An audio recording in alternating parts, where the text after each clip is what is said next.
what it is that we're going to be talking about. It's going to be adventure across multiple international boundaries involving the search for ametrine, going from America to Brazil to Bolivia to Russia and back to the United States. So hopefully you all know that ametrine is quartz. And when quartz is chemically pure, it's absolutely colorless. Huge quantities coming out of Jesseville, Arkansas, from the Arkansas quartz mines, beautiful colorless quartz crystals. But quartz has a number of colored varieties. And the two probably most known ones are amethyst and citrine. Amethyst is the lavender color variety, and citrine is sort of the rusty orangey yellow variety. We want to understand the origin of color, so we're going to do a little bit of chemistry on them. And when we do that, we find that both ametrine and amethyst contain iron. But the difference is in the amount of how much the iron is oxidized. In citrine, the iron is in the 3+ oxidation state that gives it that sort of rusty yellow-orange color, a very common rusty color that we see all over the nation. But amethyst has had additional oxidation, and the iron in amethyst is in the +4 oxidation state, one less electron than in citrine. And anybody that's taken chemistry would say, I've never heard of iron +4. It's just not something we normally encounter in the chem lab, but it is stabilized in nature. Now, ametrine, the topic tonight, is a variety of quartz that contains both amethyst and citrine in the same crystal. And we have alternating sectors. One sector is amethyst, the next sector is citrine, amethyst, citrine, etc. And that, by definition, is what the trade calls ametrine. Well, we got interested in ametrine when it first became available back in the early 1970s. We got some samples from some of the local people that were selling it, and we investigated it. We studied its properties and chemistry and origin of color. And we published an article about the color in ametrine way back in 1986. But ametrine kept being available on the market. People were selling ametrine. But rumors developed and stories developed that it wasn't a natural material. People said something's wrong with ametrine. We don't get a straight story from the people selling it. We can't really figure out where it's being mined. And this is very suspicious that something that has this difficulty is maybe being subjected either to some technological doctrine or maybe it's strictly a synthetic material. So the rumors that developed back in the 80s and even into the 90s were that, first of all, ametrine is made by heating amethyst. Other people claimed it was made by irradiating quartz with gamma rays, turning it into ametrine. Some people thought ametrine was a completely synthetic material, and some thought it was mixtures of the above, and some thought it was all of the above. So it became very, very confusing to the trade. It became confusing to the dealers. It became confusing to the collectors. And the market for ametrine started going down, collapsing because of this uncertainty about what the heck is ametrine. Well, the sources of the rumors were ultimately traced back to the dealers, the primary dealers that were dealing with ametrine, were disseminating conflicting information about where the mine is located. Some people said Uruguay, some people said Brazil, some said Europe, some said Bolivia, and nobody could agree where the mine is.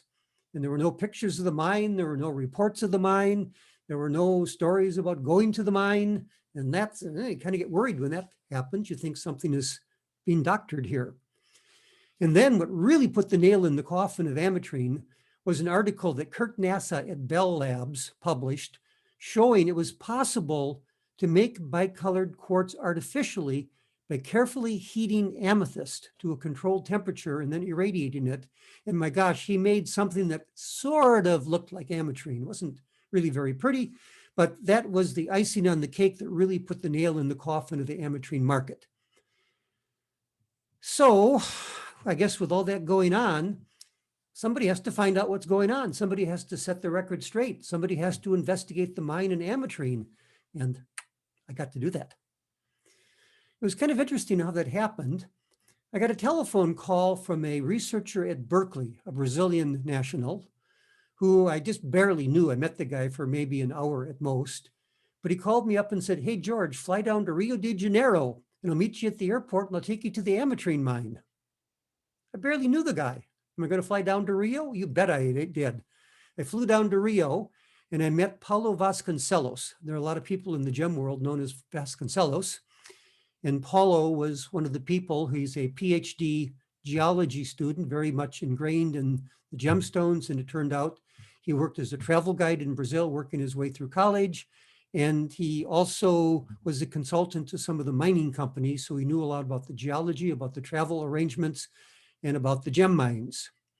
So what I did is I went from LA to Miami and then down to Rio de Janeiro.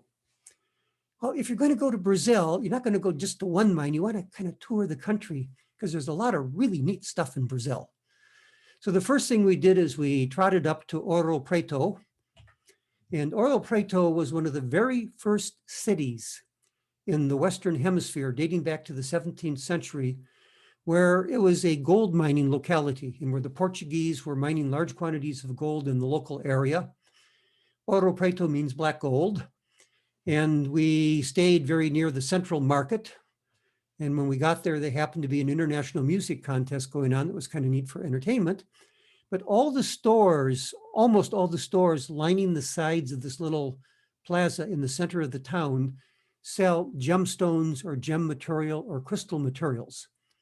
And you go into these stores and you say, "Oh, that's a beautiful crystal of topaz. How much do you want?" And they say, 6 units of their cash. And you say, no, I'll give you 2. And they'll say, well, 4. And then you say 2.5. And they'll say 3. And then you'll say 2.75. And then you'll be able to make the sale. So we had a lot of fun doing that, bargaining with the locals, always bringing the cost down to about 1/3 of the initial asked price. Well, what's Ouro Preto known in the world of minerals? Does anybody in the audience know what's really important near Ouro Preto? It's the topaz mines up here. The Imperial Topaz mines, just a little short drive away from Ouro Preto. The big scar in the ground you see over there on the left is the Imperial Topaz mine. Just as a minor current events, you may have heard last year there was a major failure of a mine tailings pond where a massive flood let loose, bringing mine tailings down through the city of Mariana. That's the city over on the right-hand side here. And many, many people were killed when that mining event failed in the tailings pond and just sent this wall of mud and debris through the city. So Ouro Preto is between the Imperial Topaz mine and the mining disaster of Mariana. Well, this is the Imperial Topaz mine. It's a huge digging. Currently, it's closed. It turns out they've actually quit mining there, but when we were there about 20 years ago, it was in full operation. None of it is solid rock. It's all alluvium, weathered material. And they take the bulldozers and they dig down, they get bucket loads of the material. They send it up in these little scoop buckets where they bring it up with crane operators. And then they wash it with a hydraulic washing station to get rid of all the sand and the clay and the mud and that sort of stuff. Then all the solid stuff that goes through the screening is brought into these conveyor belts. And the conveyor belt moves along and a number of the employees simply pluck out the topaz and any other valuable material, quartz crystals or whatever, and drop them down these little tubes, which are basically vacuum devices that suck the material away into a sorting room. And we were warned, do not step over the blue line. They would get very mad at us if our foot ever crossed the blue line and approached the gem sorting table. They were quite concerned that we never cross the blue line. But over on the bottom here, as you can see what comes out, you get the beautiful pink topazes, you get the sort of the more orangey brown color topazes, you get lighter color topaz. All of this came out of the Imperial Topaz mine at Ouro Preto. After Ouro Preto, we went up a little bit to Belo Horizonte, again, one of the big gem centers in Brazil. But Belo Horizonte was rather interesting because it is the site of some major iron mining activities. For the geology types in the crowd, this was banded iron formation that formed a couple billion years ago when the oceans became oxidized and the iron +2 precipitate out as hematite and goethite. Then over the years, the tropical rains of the tropical Brazil washed away everything except it left the iron behind. So you have deposits of extremely high-grade iron ore in this part of the world. And Mina de Pico is actually a national monument. This little peak you see up here on top has been declared a national monument in Brazil as the discovery point of one of the major iron mines in that portion of Minas Gerais. From there, we went up to Brasilia and then caught a plane up into Carajás at the edge of the Amazon. Carajás is a iron and gold and mercury mining reserve, a protected reserve in the Amazon. And this Mina N4W West is an enormous, enormous iron mine with something like 98% pure hematite making up the deposit. The rains of the Amazon have just washed away all the silica, all the calcium, all the magnesium, leaving behind almost completely pure hematite and other iron oxides. And they figure they're going to get 18 billion tons of iron oxide out of just this one particular mine. Just fascinating to look at. Bulldozer, pick it up, put it on a train, take it to a ship, send it to Korea, and then you buy Kia cars and stuff like that made out of iron from this mine. From Carajás, we went back to Brasilia, we went down to Sao Paulo, and then we're going to go to a city called Amethyst do Sol. Alfredo, have you been to Amethyst do Sol? Nope. Okay, Amethyst do Sol is one of the centers of the amethyst mining in southern Brazil. Amethyst mines of the south. And this is the sort of stuff that Jewel Tunnel Imports used to sell that came out of Amethyst do Sol, beautiful clusters of amethyst from the amethyst mines in Amethyst do Sol. Yeah, George, I've been there several times. Oh, good for you. It's a fascinating place, isn't it, Bill? Yes, very much so. Well, here's the road that we took to the amethyst mines. It's not exactly a major 4-lane freeway. It's a very interesting little rural road crossing rivers and whatnot. But when we get there is we can see there are all sorts of little mine dumps littering the countryside where people are digging into the hillsides where there are particular horizons in the basalt, which are very gassy, a lot of gas bubbles in the basalt. And then in the gas bubbles, the amethyst forms as fluids come in and the amethyst crystals in the gas bubbles. This is what's called the Paraná basalt. When Africa and South America separated some 100 and some million years ago, massive volcanic effusions came out between them as the land masses separated, and they covered massive amounts of Brazil and other parts of Africa as well. And certain horizons, like the horizon that you see here, is full of extremely gassy basalt, a lot of dissolved carbon dioxide, making very large, sometimes gas bubbles in the basalt when it solidifies. And then fluids from down below, it's warmer as you get down, so the percolating water of the rains comes down, it gets warm down below, then it comes back up, dissolving the various silica-rich glasses in the basalt, and then the fluids move up just very slowly over geologic time, but they come into the cavities, and then there's this open space, and because the fluids are cooling down, crystals of quartz precipitate inside the cavities. And if there's iron in the quartz, it becomes amethyst. So here are some miners mining minerals. Little kids, like, oh, you got it. Thank you for catching that. But this is one of the amethyst geodes right here inside the Paraná basalt. All the gray stuff you see back here is a massive amount of basalt. And here was one of the carbon dioxide gas bubbles 100 and some million years ago, which now has partly filled with amethyst crystals as the fluids percolated in very slowly and then crystallized inside the gas bubble. And this is what the people are recovering for the amethyst of commerce. And here's another one right here. You can see the amethyst geode while exposed. This was my host, Paulo Vasconcelos. And again, we're looking at the Paraná basalt with a gas bubble now filled with amethyst. When the miners mine the minerals, what they tend to do is they encounter a cavity and they pop a little hole, maybe just on the order of 3 or 4 centimeters in diameter, into the geode. They don't really know how big it is. Then they stick an electrical light into the hole. And if they see a purple glow coming back out, they know the cavity is full of amethyst, which is what they want to recover. But if the glow coming out is extremely pale or almost colorless, then they know it's really nothing that's going to be economically of value to them. So they just continue to blast through it until they can find another cavity that has the beautiful purple amethyst inside. So this is what they get. This is one of the stores southwest of Brazil, of Rio de Janeiro rather, that sells a lot of these huge amethyst geodes. And they're just extraordinarily abundant and plentiful down there because there's just massive quantities of amethyst coming out of the Paraná basalt and Ametista do Sol in the surrounding countryside. Well, there's a lot of low quality amethyst that comes out. When they mine the amethyst geodes, not all of them are really what you'd call first quality that you and I would like to buy or jewel tunnels would want to sell. So what do you do with all this low quality amethyst? Well, they have something they can do with it. They pack it up in 55-gallon drums and they stick it into a huge room, kind of like a big garage that's a furnace. And they heat it up to like 350, 380 degrees. And the amethyst decomposes and turns into citrine.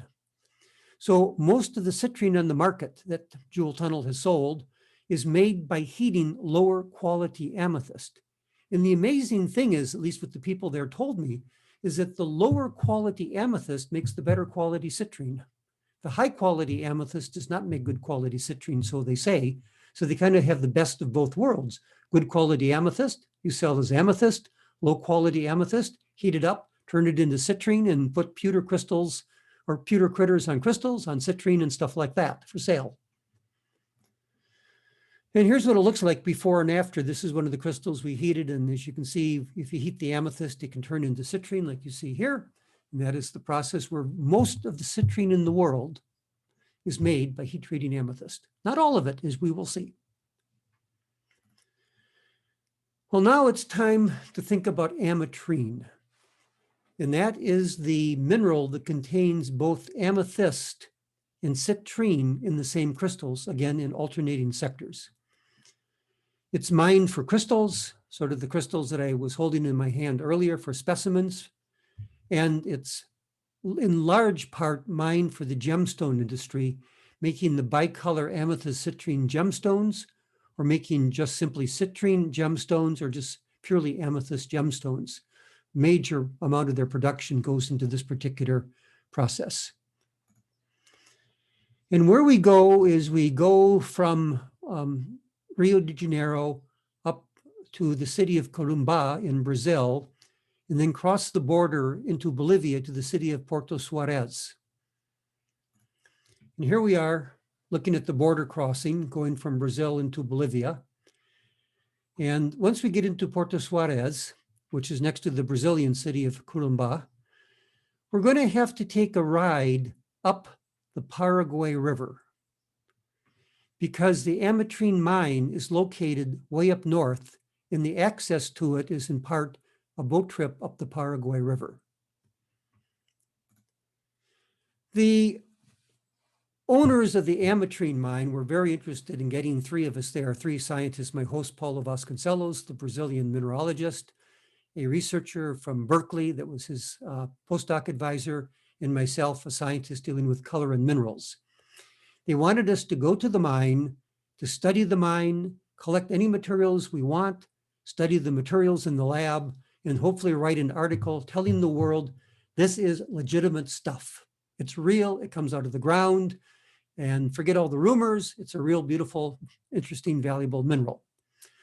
So the owners prepared for us a boat trip up the Paraguay River. We had three scientists, a girlfriend of our Brazilian scientist, one driver of the boat, 55-gallon drum of oil, of 6 gallons of gasoline, food, and luggage for the 4 visitors that were going to the mine.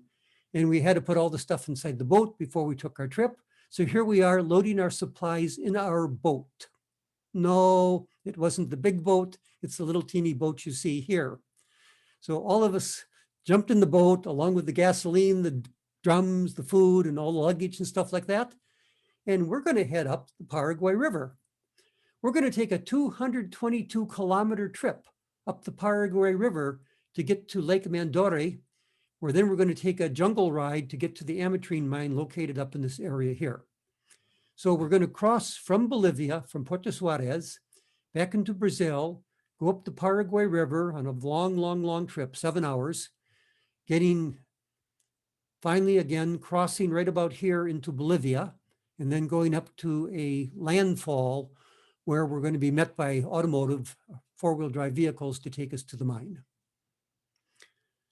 Before we go, we have to check into a Bolivian military base, and they know we're going to take a long trip. They want to inspect our life preservers, the boat, and the quality of the driver and all that sort of stuff. So we spent an hour at the Bolivian military base getting approval to take the boat trip up the Paraguay River to the Ametrine mine. There are some critters along the way. One of the critters that we saw most often were caimans. I saw hundreds of caimans. These are sort of like the alligator family. And they were just all over the place. Happy little critters willing to open their mouth and yawn at you. Maybe they weren't yawning, maybe they wanted something else. But they were just all over the place, little caimans, and a nice friendly smile on them. And I never tried petting one, but they looked like they wanted to come up and see us. And there were other critters along the way. Brazil has other critters. This is one guy I got to hold. I'm used to handling snakes, so that doesn't bother me a whole lot, but this is one of the Brazilian critters that lives in the area. And then when we crossed the border, going up the river, we had to enter into Bolivia from Brazil. And every time, those of you that travel internationally, when you cross borders, you got to check in with immigration and customs, even in the middle of the jungle, which is where we were. So this is the border crossing station where we had to take our boat and land there. We were met by the border agents, who actually were very happy to see us. We were probably the first people they saw in over 2 weeks coming up to that particular border crossing. They also had to raise their own food at the border station. They caught a lot of piranha and dried the piranha, a little piranha jerky, I guess you'd call it. And the shore of the Paraguay River, particularly near the area where the people had habitation near the military base, was just littered with piranha teeth. Hundreds and hundreds and hundreds of piranha teeth in the sand near the shore. The other thing they did is they raised manioc, this fruit food right here. It's kind of like a potato. It's a starchy tuber type of material. I really liked it. I found manioc very tasty. It was basically the equivalent of potatoes in the US. The common thing you'd have with dinner is a carbohydrate type of food. Very good tasting, in my opinion. Well, they also had military at the border crossing station, and these were the military people guarding the border, so bad people would not come out of Brazil into Bolivia. And again, they were clearly very happy to see us and talk to us, but it all had to be through an interpreter because none of them spoke any English. Well, this is the view upriver. It's a wide river. And like I say, we started off something like 9 in the morning, and when we got close to Lake Mandalori, it was near sunset. And the gas ran out. The 6-gallon gas tank ran out, and we had to pump gasoline out of the 55-gallon drum to fill the 6-gallon tank. And we were sitting in the middle of the river, in the middle of the jungle at sunset. And guess what happens when you're in a jungle at sunset in the middle of a river? Zzz, mosquitoes galore came out. Hundreds and hundreds of mosquitoes came out. That was very interesting, seeing how fast we could possibly pump gasoline from the 55-gallon drum into the 6-gallon tank for the boat so we could get up and go again. And when we finally did that and got up and going, we were swatting mosquitoes. Mosquitoes were just bumping into our head as the boat was going forward with no windshield. Just mosquito after mosquito after mosquito was bouncing off our head. Welcome to the Amazon, I guess. Or not the Amazons, or welcome to the Paraguay River and the jungles of Brazil and Bolivia. Well, finally, right after sunset, this is a long exposure, we made landfall. Here is our boat, now emptied. And here is the 4-wheel drive truck that's going to take us through the jungle, the Bolivian jungle, to the Ametrine mine. It's going to be a 26-kilometer drive from Lake Mandalori up into the Anaí mine, which is located right here at the end of the red line. It took us about 2 hours to make that trip through the jungle, driving on a very narrow, kind of very bumpy dirt road that the mining company had made to get access to the mine. As you can see, there are a lot of cities around here. I mean, there's almost, except for the military base, there's basically no population whatsoever in the area. It's a very remote, unpopulated area of that part of the world, but very nice in terms of wildlife, birds, caimans, piranhas, stuff like that. So this is the Ana'i mining camp. The year that we went there, it was a relatively drought-ridden time, so a lot of the trees didn't have a lot of beautiful green foliage on them, as you might expect in a jungle. Nevertheless, this is it. Thatch-covered roofs, mining vehicles, water tanks for taking showers, stuff like that. This is the entrance to the mine. Here's a worker taking a wheelbarrow full of waste rock out and putting it on the dumps, which is all the stuff you see here on the side. And it is in this entrance where, at least the time we were there, where basically all of the world's ametrine was coming out. These are some of the miners working in the ametrine mine, holding crystals of ametrine, the sort of thing that they're routinely collecting in large quantities inside the mine. The mine had modern transportation. Here's the mine elevator to get to different levels in the mine. And you go down from level to level to get to the various active workings, where they're following cracks in a basically dolomitic limestone. And in the cracks, fluids came in, bringing in the silica, which deposited these veins of quartz crystals of ametrine in various levels inside the mine. And they had modern transportation inside the mine to take you from place to place. They had wheelbarrows. And if you needed to ride, you could get in the wheelbarrow and be taken along the various accesses into the mining area. So this is inside the mine. This is the mine owner, Ramiro. And you can see how the mine wall is just studded with crystals of ametrine. These are relatively small crystals, maybe on the order of 4 to 6 inches in size. But in many places, there are foot-long crystals just totally decorating the walls of the various tunnels inside this particular mining area.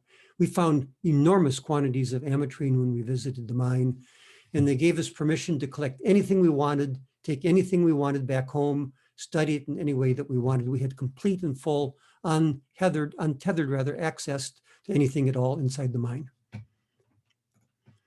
So these are ametrine crystals. These particular crystals are about 5.5 inches tall. These are some of the ones we brought back. They offered to give us foot-long crystals, but they were just very simply too heavy to take back in our luggage. So we took back smaller crystals, which were perfectly adequate for the research that we're about to do on the ametrine. Here's a backlit crystal. You can see the clarity of this large 5-inch crystal, and you can see little hints of amethyst color and sort of little hints of more of an orange color coming from the bicolor inside these particular materials. Now this mine is a long way away from Puerto Suarez or any other major Bolivian cities. Are they going to be carrying tonnage quantities of big hunks of quartz back for fabrication and cutting and faceting? No, no, no, no. What they do at the mine is they cob the crystals. They take the crystals and with a little hammer, they break off all the more turbid, included, and cracked portions of the crystal, and then simply concentrate the purely gem quality material, and they put it in these bags that you see here. So all they have to do now is to transport back to Puerto Suarez gem material rather than sort of the junky, included, cracked, turbid portions of the crystals. And these are some cobbed crystals that I took back with me. These are what they look like inside. They're very clear, very transparent. You can see the beautiful amethyst color, and you can see the hints of the ametrine color, even in these sort of unoriented, just random little broken pieces of the quartz. Very, very beautiful material. So here are piles of ametrine awaiting shipment in Puerto Suarez. It's going to be taken to cutting centers in Bolivia, where it'll be faceted into gems or carved into gems or sent out to international distribution centers where other people will work on it. Occasionally, they bring in shipments of crystals for specimens. I know Jewel Tunnel had some for a while way back when. And at Tucson, I've seen many hundreds of crystals of ametrine for sale. So there's a small market for the crystals. There's a big market for the gem material from the ametrine mine. And Meg was talking about carving ametrine. I wish I had her picture to show because I think hers is very pretty, but nevertheless, this is some carved ametrine that is on the market. And it's actually a very attractive material, although as Meg pointed out, quartz is hard to work and it takes a lot of effort to make this sort of things. And Ametrine Gems, Beg talked about Dyer, and this is the sort of thing that Dyer makes with Ametrine. Wow, I find that really, really pretty, but I imagine there's a lot of effort that goes into making these things. More commonly are these type of gems, bicolor quartz ametrine, citrine gems, or strictly purely citrine or strictly amethyst. All of these are produced from the material mined in the Ametrine mine. And there's a fair amount of that on the market. It's not egregiously expensive. It's readily available. And it's an attractive material having this bicolor amethyst citrine quartz. But there is one remaining issue. We showed beyond any doubt Ametrine is a natural gem that comes out of the ground. It is not treated in any way other than being faceted and polished. It is a wholly natural material. All those rumors, forget. It's a real, natural, valuable gem and mineral specimen material. But there are rumors that synthetic Ametrine existed. So if we're going to solve the story of Ametrine, I'm also going to have to address the question, is there synthetic Ametrine? And the answer is yes. And it comes from Russia. So to look into the world of synthetic Ametrine, I'm going to have to go to Moscow. So we fly into Moscow. And from Moscow, we take a ride out of the city to the northeast to the city of Chernigolovka, which is a fascinating city. Chernigolovka is basically an academic research center of the Russian Academy of Science. Physics research, chemistry research, astronomy research, math research, and mineralogy research among the various things that are going on there. Almost everything you see is either a research institute or a housing complex for the scientists, staff, and support people that work in the research center. Where I went was to the Institute of Experimental Mineralogy, again, which is part of the Russian Academy of Sciences, in the city of Chernigolovka. And this entire building is devoted to nothing other than the synthesis of synthetic minerals, primarily gems or technologically useful synthetic minerals. And the person I met was someone by the name of Vladimir Balisky. Balisky is a very important person in the world of Russian gemstones and a very important person worldwide in the world of synthetic gemstones, because he is basically the person that invented the process for making synthetic Ametrine. He also invented the Russian processes for making synthetic amethyst, some of the other colored varieties of quartz, and a number of lesser important type of synthetic gem and mineral materials. And here he is holding one of his creations, a synthetic crystal of Ametrine that came out of the production facility located a little ways away from the research center at Chernigolovka. The lab really struck me when I got there as being 20 years behind what I would have expected at Caltech in terms of equipment. A lot of it reminded me of World War II surplus facilities. It was old equipment. It was very functional. They obviously made it work. And the other thing that struck me, this is post-Soviet times when Russia became Russia, not the Soviet Union. It was a huge building. It had one light bulb lit in the hallway. Everything else was off. First room we went by was a machine shop that had 18 lathes for machining metals for doing research.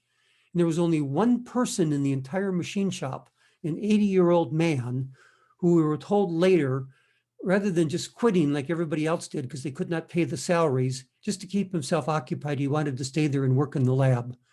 The only other person we saw in the entire building, where Vladimir Balisky is the Lenin Prize winning director of that research institute, was his daughter, Balisky's daughter, that was helping him do the research. They were in tremendous financial difficulty. Once Soviet Union collapsed and Russia became Russia, their support for science basically dried up.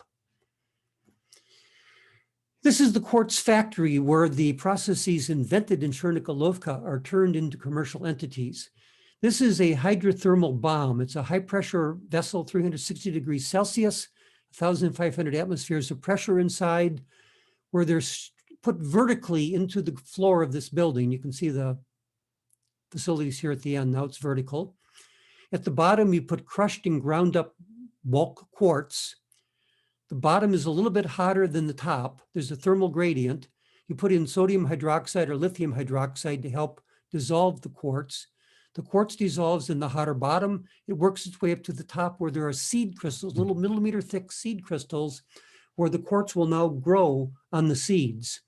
And after several months of growing, here is one of the devices that was taken out, and you can see these are going to be ametrine crystals. They don't look like ametrine right now, but these will become ametrine crystals in the process I'm going to describe. But here we are, 3 months of synthesis making quartz crystals inside one of these many hydrothermal bombs. These are exotic materials, very expensive metal alloys. During Soviet times, they got all of these things free of charge from the government. They didn't have to worry about the cost of doing this. In post-Soviet times, in Russian times, they couldn't afford to do anything, and they've had great trouble because of that. This facility is now closed down. They basically went bankrupt. So what did we learn? Well, one thing that we learned was there is an irradiation step in the making of ametrine. Here you can see the seed crystal, and here is that quartz that initially comes out of the hydrothermal bomb. And here we see the ametrine that is made after it goes through an additional process after the synthesis. The process is one where the iron-containing quartz is irradiated with gamma rays from cobalt-60, and it turns into amethyst.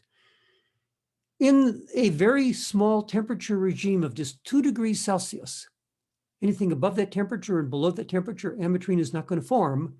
But in that particular temperature range, on one growth sector of the quartz, colloidal rust basically precipitates and incorporates to make this sort of rusty orange color, submicroscopic particles that look basically transparent. And then iron becomes substitutionally substituted for the silicon in the colorless region. It's about 100 ppm iron. Iron plus 3 is a very, very weak coloring agent when it's dilute and substituted in quartz. But when it's hit with gamma rays, an electron is stripped away from the iron plus 3. It becomes iron plus 4, which is intensely colored, and that is amethyst. Amethyst is a product of laboratory irradiation when it's made synthetically, and it's a product of natural radiation when it comes out of the ground as a natural material. And Balisky was the person that discovered this little teeny narrow temperature regime in which ametrine can be made synthetically, which is what they were making in Chernikalovka and then transferring to Alexandrov for the commercial productions. And they can even grow multiple crystals on a seed. Here is the seed, which is at the top of the hydrothermal bomb. And you can see the multiple crystals growing. And then after it's irradiated, you can see the citrine portion and the amethyst portion. You could cut it like this and make an ametrine gem out of it.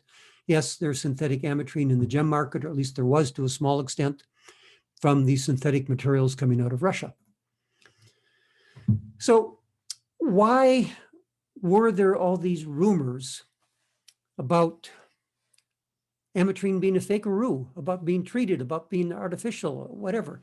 Well, the number one reason was that when it was being mined in the 70s and the 80s, it was being mined in an area that was closed to mining by the Brazilian or the Bolivian government. You were not allowed to mine in that area, in that remote jungle area, but they went back there, they were mining. Nobody knew about it because there's nobody back there to watch them. And all of this ametrine was coming out from an area where they could not disclose where it was being mined. And that's why the rumors, Brazil, Uruguay, all sorts of other rumors developed as to the source, because back in the 80s, they could not reveal where they were getting the ametrine. Furthermore, it was by law basically impossible to import Bolivian gems into Brazil. Brazil wants to protect their own gem industry. They want to keep other national stuff out. They got plenty of their own. They don't need Bolivian material. So it was difficult for them to bring it to the Brazilian distribution centers, which is what they had to do to sell it. It was being sold in Brazil, in Belo Horizonte, Governor Valderas, these big distribution centers. So it had to be smuggled into Bolivia, from Bolivia into Brazil in order to hit the international market. And again, there was a lot of secrecy about this. Nobody knew where it was coming from, not even the main wholesale distributors primarily. And then the dealers who were selling it from Brazil and other countries were disseminating stories that were conflicting about where it came from. Maybe they didn't get the facts themselves. Maybe when people wanted to know, hey, where's this stuff coming from? You got to make up an answer. You can't tell the people, I don't know. Nobody wants it if you don't know. So they made up answers. And there was all this innuendo and confusion going on, and that's why all these rumors existed. Now, by the time I got there, some 20 years ago, the government of Bolivia changed the law, making it perfectly legal to mine in Bolivia. And at that point, the market had collapsed. So they brought us in as scientists to write the articles and tell the world this is legitimate material, which now at that particular time, it could be sold legitimately as material from Bolivia from the Anaí mine. So when we were there, we might ask, did we learn anything? Well, one of the things that we did is we published a lot of papers. Here's my host, Paulo Vasconcelos, that took me there, the guy I met in Rio, his postdoc advisor, Rudy Venk from Berkeley, and myself. We published an article in Gems and Gemology describing the Anaí mine, describing the Ametrine, describing the cutting, describing all sorts of aspects about it, reassuring the world that this is a legitimate product. And then after I went to Russia and met with Vladimir Balisky, together with people at the GIA and some of the Russian counterparts of Balisky, we published an article about the synthetic material, clarifying the fact that there is synthetic material, the processes by which it's made, and some of the differences between natural and synthetic ametrine.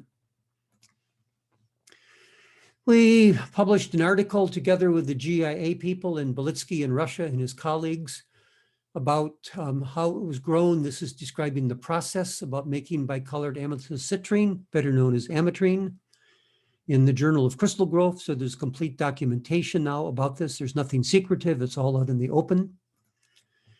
I published an article in the Reviews of Mineralogy and the different colored varieties of silica minerals, quartz, ametrine, amethyst, citrine, rose quartz, all the other different things. And then we talked about a variety of colored quartz crystals in general being made synthetically. And there's a variety of rose quartz, there's pink quartz, there are a number of other things that Balisky has synthesized, developing the process to make these. And again, all of this was published so the world has a very clear understanding of what's going on. Now, one of the things that the industry would worry about is, can you tell synthetic ametrine from natural ametrine? Karl Schmetzer, who's a researcher over in Germany that does a lot of work with the gem labs in Eder Oberstein, borrowed my samples and borrowed samples from another of other gem labs to get the faceted material, and wrote a very detailed article on how you could distinguish natural and synthetic ametrine, not involving high-tech equipment, but just simple microscopic observations. And that did a lot when it was published in the Journal of Gemology to reveal it is possible and fairly easy to tell them apart. And that was a great relief, I think, to the market that realized they didn't have to worry about synthetic ametrine being sold as natural and et cetera, et cetera. The public can be protected. The gem labs can distinguish it. And even any significantly intelligent gem retailer could make the distinctions if necessary based on things like twinning patterns, color zoning, stuff like that, where you could distinguish natural from synthetic ametrine. So that is my story of ametrine. That's my story of a chance to meet a bunch of mosquitoes and caimans and some snakes up in Bolivia, and to get down into one of the great mines of the world, the Anaí Ametrine mine. So at this point, I'll turn it over to you and say, would you have any questions? I have a question. When you're talking about heating the citrine, you said it was 350 degrees. Is that Celsius or Fahrenheit? Celsius. Everything I do is in Celsius. Okay. And how long does it have to be treated? Like, is it like a day, or weeks? Well, the irradiation treatment is going to depend strictly on the intensity of your source. I can assure you Russia has very high power gamma ray sources with cobalt-60. So that could be a matter of many hours to a day at most to bring about that transformation. I can do the same thing with my equipment in about 2 days of time. When you say heat treatment, are you talking converting or Taking amethyst to citrine? Oh, yeah. That can happen quite rapidly. In a matter of an hour, you can completely destroy amethyst quite easily. Oh, okay. Thank you. Mm-hmm. I have a question, George. Yes. This is Kareth here. Yes. What causes the characteristic color zoning in natural ametrine? It has to do with the growth sector. Quartz is not hexagonal, it's trigonal, threefold symmetry. So every other face as you go around the six-sided crystal has a different structural arrangement. And one of these sectors is just the right spacing of the atoms for the iron to absorb on it. And the other sector has a different spacing of the atoms, and that's the one where the iron +3 can absorb. It's very much, if you look at the surface of the crystal in atomic detail, the two different growth sectors, the R and the Z sector on the amethyst, on the quartz rather, have a different atomic spacings that are either conducive or inconducive to particular things sticking to the sides. Oh, thank you. How many of you in the audience actually have ametrine in your collections? Probably. It doesn't occur in Mexico, George. That's what I collect. Oh, you poor lady. I'm sorry. Go a little bit further south and you'll find it. Yeah, Well, it was South. all Spanish Empire once, I guess. Right. Hopefully, It seems hopefully to my me piece is that sold. it seems to me that the market is kind of, I don't want to say dried up, but it's less significant now in the market than it was even 10 years ago, in my opinion. Meg, do you have any thoughts on that from your work in the I gems? think it's very important in the fantasy cutting world that it's a beautiful stone, and many people are making beautiful pieces with the fantasy. I think it's kind of, just the regular faceted ones are boring now to a lot of people, simply because, Dyer, Katzenbach, Hargrave, all those guys are just doing super gorgeous things and playing with the colors and really advanced work, and it makes the rest of them look kind of blasé and boring. So Yeah, there is definitely a market there, but I think the bottom end of the market is You definitely used to diminished. find a lot of beads out of it, but I haven't seen them in a long. right. I think it's cut down to small ones. It's too small to see color differences, and a lot of people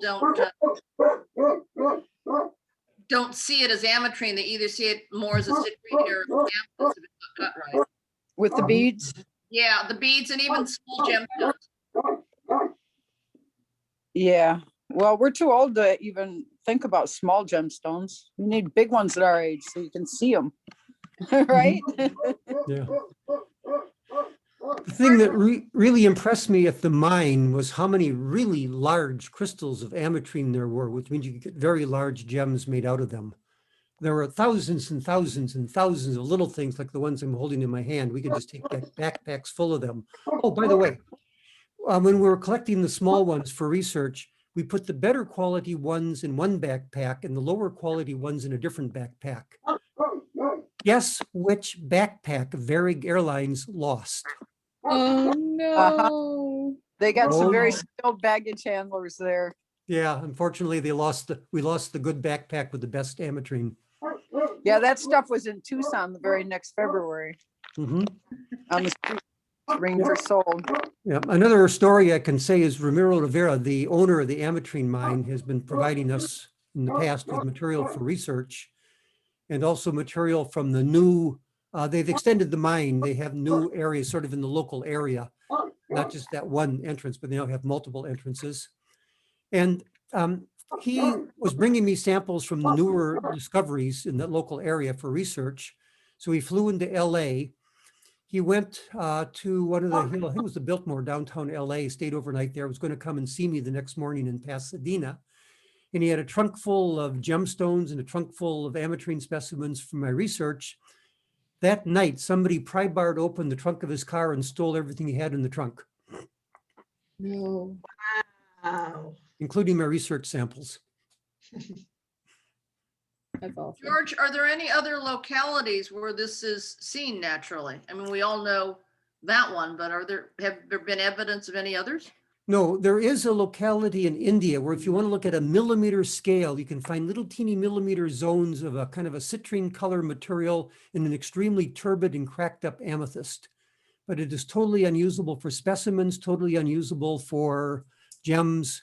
But I would be hesitant even to call it ametrine. It's so grungy. So by all purposes, the Ana'i mine in the immediate extensions a little bit to the northeast from there are the only place in the world where the ametrine comes from. Why do you think that is? Like, is there something special about that It location? needed that 2-degree temperature range for the crystals to form in order for it to be ametrine. Any other temperature, it's going to be either amethyst or citrine. So it's just some unique circumstance of geology and geochemistry in that portion of the world that when the cracks developed in the limestones and the fluids came in, they came in at exactly the correct temperature for that to happen. Right. So George, how this is, long ago was that likely? Say again? How long ago was that all that was happening? I haven't seen an age date on it. Sorry. I suspect it was many tens of millions of years. did you get a story, George, about how and when they found this deposit, which is in the middle of frickin' nowhere? It was actually known to the natives back in the 1400s. Oh, wow. And the word Ana'i comes from one of the native Indian queens, basically, of one of the local tribes whose people were actually doing small scale mining of that material way back in like the 1400s. So Wow. I don't know who first discovered it. It was known to the indigenous peoples for a long time, but it was only in the basically the 1970s, early 70s, that large scale mining actually began there. Amazing. Oh, I think I learned enough. And another story worth telling, when I was there, I not only went in the mine, but I walked around the countryside in the immediate vicinity. And I found a lot of quartz crystals on the ground that were very pale or just slightly rusty color. Amethyst fades in sunlight. I know Rock Courier took a great big geode of amethyst, put it out in the backyard, and 6 months later, the color completely went away. I know Macy's bought a beautiful big amethyst geode and they put it in the sunlit foyer of the store. And about 7 months later, it was just kind of a dull, smoky color with no amethyst left in it whatsoever. So all the crystals I found on the surface of the ground were sun-bleached ametrine. And I brought them back to the lab and I gave them a dose of gamma radiation and they all turned into ametrine. Cool. Interesting. Yeah. Cool. Yeah. Reverse process. Yeah. And the Ana'i mine, in my research experience, is the only locality in the world I have discovered where you can fade the amethyst and irradiate it, and it turns back into amethyst rather than an extremely smoky amethyst. The Oh, that's Ana'i cool. mine turns back to perfect amethyst with no smoky innuendos, probably meaning that there's extremely little aluminum in the quartz. Aluminum gives rise to smoky color. If there's no aluminum and just iron, it'll become just amethyst. Okay. A little bit of science for the non-scientist in the crowd. Oh, but that's Oh, also but- what allows that electron to go loose too. Correct, So right. they The have to energy of the occur. sun can pop the electron loose, and then Right, the iron plus Yeah. 4 is decomposed. fascinating. It's not my show. Now, how did the Russians discover that little tiny temperature difference? It's a minuscule difference. Well, Russia is really noted for what I'd call just an extensive matrix of tests. They, in that building, could have easily had 100 people working in that building in Soviet times. And Vladimir got to do it at 180 degrees. Vladimir's daughter got to do it at 182 degrees. Vladimir's wife got to do it at 184 degrees. Georgi's got to do it at 186 degrees. Georgi's wife got to do it at 188 degrees. You get the idea. Many, many people doing many different experiments with lots and lots and lots of equipment to do it. At Caltech, I have one pressure vessel. It's about that tall. In Russia, they had rooms full of much larger pressure vessels, just rooms full of these things. So they could do large quantities of just bulk, mindless testing of every possible condition you could think of. And I suspect that's what they pressure did. They vessel never told lasts? me, but I'm pretty sure that's what happened. I think the other thing, Mary, probably would have been, back to our basic chemistry, right? So when we heat materials, they give off electrons, or they may. So that's one of the experiments that you always do when you're playing with chemistry. Right, right. You always do heat treatment and stuff like that. And again, it was well known that radiation is a cause of amethyst. Balisky did not discover that. That was known long before that. Bell Labs knew that many, many years ago. So I'm sure they just were irradiating the daylights out of everything just to see what would happen. Bulk, massive experimental attempts, just hoping something's going to work. Thomas Edison approach. What's the future of the mine, George? Are they planning anything more? I'm not getting anywhere near as many communications as I used to in the past, but my understanding was they've expanded the mine just up the road a little bit where basically the deposits continue into another area that's well exposed and easy access. They have multiple deposits now giving multiple names. The Ana E is one, the Sajo is another, and a couple other ones, which are all part of the same system. And they have been mining those, although in the past 6-7 years, I've had no reports at all on what's going on.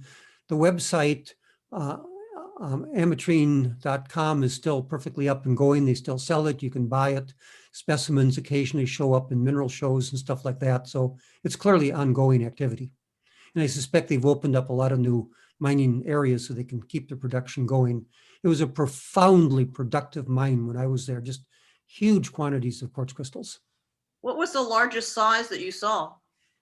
About 2 feet. Wow. And probably Don't that tell 2 foot Meg, lo- right? Yeah, Meg can make a big carving out of a 2-foot crystal. But I'd say of the big crystals we saw a whole warehouse there. They had a kind of a thatched tent building full of these big crystals. And I would say probably 60%, 40% of them were basically gem quality near the tip. Then it got turbid down towards the bottom. So we're talking at least a foot-long area of good quality ametrine in some of those crystals. They offered to give me one for research, but no way in the world I could carry it back with me. Couldn't sneak that in a pocket. Nope. I could tell another story about coming back from the American quartz crystal deposit and going through TSA with a suitcase full of quartz crystals. That didn't go over very well. What happened? I had to empty my entire suitcase, take my clothing, shoes off, belt off, all that sort of stuff, empty my pockets. They had to unpack everything I had inside the suitcase, looking at all the quartz crystals. They couldn't believe that one person would carry that many quartz crystals. I don't know. And it was Hot Springs, Arkansas Airport, which is 20-minute drive away from the quartz mines. You would think they would know about that. You would. So did they ultimately let you take it? Oh yeah, no problem. Hmm. Well, yeah, a problem, but no problem ultimately when they saw what it was. The thing was, it blocked the x-rays. The x-rays couldn't penetrate the suitcase. They couldn't do an inspection. Yep. Yeah, I brought slabs with me before. Mhm.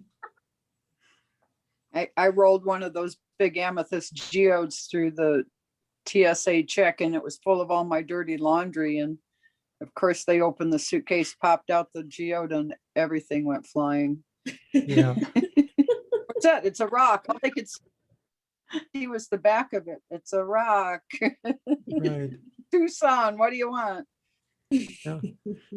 I'm just curious, how many of you have had experience with amethyst fading and whether different localities fade at different rates? I've seen it fade, but I don't know if I've ever done the different rates off different ones. Be interesting. Alfredo raised his hand. Alfredo, have you experienced this? Well, I've certainly experienced amethyst fading in sunlight. I have not noticed that different ones fade at different rates. I'm not sure I would believe that unless someone proved it. Yeah, I don't know myself what it is, but I'm just curious if there's been any study of that. Michelle, you said something? Oh. Sorry. By the way, for purchasing man-made amethyst, Dmitry Belakovsky has been a good source. He shows up in numerous shows and has got quite a variety. Very And good. Rock was quite enamored of it because he put a lot of it in his collection. Yes, indeed. Yeah, I have some from there. Interesting. Do you have any of the pink quartz with the nickel in it? Nickel doped? Pink I don't quartz? know. Well, we put a lot of the synthetics aside, George. Mhm. We should probably just have you look through it to see if you see anything interesting you'd like to. Absolutely. I'd very much want to do that if possible. Okay, Bill will make a note of that because that's all in a couple of flats. And we haven't done anything, everything from the clear to the coloreds are all together. Okay, yeah, I definitely would like that opportunity. Yeah, because that was a lot of the older material, I'm guessing, Mhm. also. Yeah, and a lot of this stuff has become very difficult to get. Like right now, we got a person working on root heel, some studies on root heel, but getting synthetic root heel is becoming very difficult. Back in the 60s, National Lead made a lot of it, but nowadays, with Morian out of business, the Ukrainian company, synthetic root heel is becoming very hard to find. So the Titanite. Mhm. Well, the knowledge of the Morion company went away, or what? It was being sold apparently. I don't know, it just simply disappeared. The American subsidy simply disappeared. But they were the major source of all sorts of synthetic minerals of very high quality, pretty large boules, olivines and stuff like that. Yeah. A lot of gem material also, which was the main product. it's like the Chatham group decided to sell off all their experimental stuff at Tucson 3 years ago. And so we picked up a bunch of oddity in terms of growths and stuff like that and patterns because they decided they didn't want it anymore. Wow, Really? Huh. I didn't know about that. Sorry to hear that. I'll have Jim picked up quite a bit of it. I'll have him show it to you one of these days, George. Okay, very much appreciate. Sometimes the very pure synthetics are sort of the basic background you need to study the natural materials. Yes, of course. Anybody else have any other questions? No questions, but George, thank you very, very, very much. Oh, yeah, Greatly it was- appreciated. Yes. Thank you. It's wonderful. Happy to be able to do this. Absolutely. Now, if we want to listen to this talk, what do we do? It's going to be on our website, John, Yes. which is fgms.org. Okay. And Michelle will be